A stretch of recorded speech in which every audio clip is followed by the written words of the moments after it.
Hello दोस्तों, कहा जाता है कि चाइना एक ऐसा देश है जो हमारे लिए हमेशा प्रॉब्लम क्रिएट करता रहता है। स्वागत करता हूं एक नए वीडियो में जिसमें मैं बताने वाला हूं कि चाइनीज़ फ़ोन क्यों बैन होने चाहिए और क्यों हो रहे हैं, उसके लिए स्टेप क्यों लिए जा रहे हैं। दोस्तों, मेरे और आपके घर में कोई ना कोई चाइनीज़ फ़ोन तो ज़रूर होगा। अब चाइनीज़ फ़ोन को नाम क्या है वो मुझे बताने की ज़रूरत तो बिल्कुल नहीं होनी चाहिए, क्योंकि हर दूसरा मोबाइल ब्रांड चाइनीज़ ही होता है। अब आइए बात करते हैं वीवो फ्रॉड क्या है, यानी वीवो ने कौन सा फ्रॉड किया है, आइए विस्तार से जानते हैं। दोस्तों, 7 जुलाई 2022 को एनफोर्समेंट डायरेक्टरेट, जिसे आसान भाषा में ईडी भी कहा जा सकता है, उन्होंने बताया कि वीवो कंपनी ने 62,476 करोड़ रुपए को चाइना भेजा विदाउट पेइंग अ टैक्स, जिन्होंने टैक्स नहीं भरा। अब दोस्तों, टैक्स क्यों भरना पड़ता है? अगर कोई फॉरेन कंपनी इंडिया में ट्रेड करेगी या तो इंडियन कंपनी कहीं पर ट्रेड करेगी तो उस देश को उस कंपनी टैक्स भरना पड़ता है, जो कि वीवो कंपनी ने जाहिर बात है नहीं की। अब आइए बात करते हैं मनी लॉन्ड्रिंग की। जब दोस्तों बहुत सारा पैसा दूसरे देश में इनलीगली भेजा जाता है उसे हम मनी लॉन्ड्रिंग कहते हैं। और दोस्तों,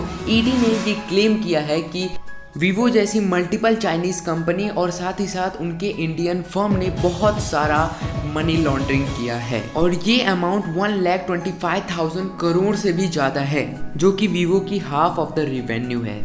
ईडी ने अभी तक ये अमाउंट कब ट्रांजैक्शन किया गया है उस चीज़ को क्लैरिफाई नहीं किया है। दोस्तों, हाल ही की रिपोर्ट ये स्टेट करते हैं कि हमारे इंडिया के बहुत सारे डेटा चाइना में ट्रांसफ़र हो रहे हैं। आइए बात करते हैं कि कैसे ट्रांसफ़र होते हैं। दोस्तों, अगर हम लोग चाइनीज़ ऐप ना यूज़ करें ऐसा हो ही नहीं सकता।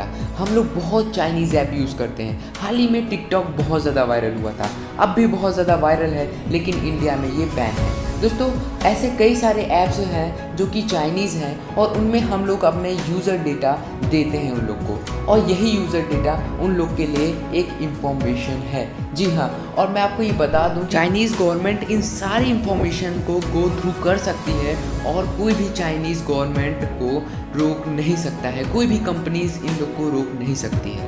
और दोस्तों, दूसरा ऑप्शन है स्मार्टफोन। जी हाँ, चाइनीज़ स्मार्टफोन जो कि हर घर में अवेलेबल है, और इससे cache data easily server to server जा सकता है। अब आइए दोस्तों बात करते हैं चाइनीज़ मोबाइल के स्ट्रेटेजी के बारे में, किस तरह से ये मार्केटिंग स्ट्रेटेजी फॉलो करते हैं, क्योंकि ये इंडियन मार्केट में 70% कैप्चर कर रखा है। दोस्तों, ये कम पैसे में बहुत ही अच्छे फीचर्स देते हैं और सेल्समैन को 4 गुना ज़्यादा मार्जिन देते हैं। जहाँ तक कि दूसरा कंपनीज होते हैं जो कि 3 से 4% की मार्जिन देते हैं, वहीं ये कंपनीज 12% की मार्जिन देते हैं, जो कि बहुत ही ज़्यादा होता है। दोस्तों, हाल ही में इंडिया गवर्नमेंट ने स्टेटमेंट दिया है कि 12,000 से जितने भी कम चाइनीज़ फ़ोन होंगे वो इंडिया ने बैन कर दिया है।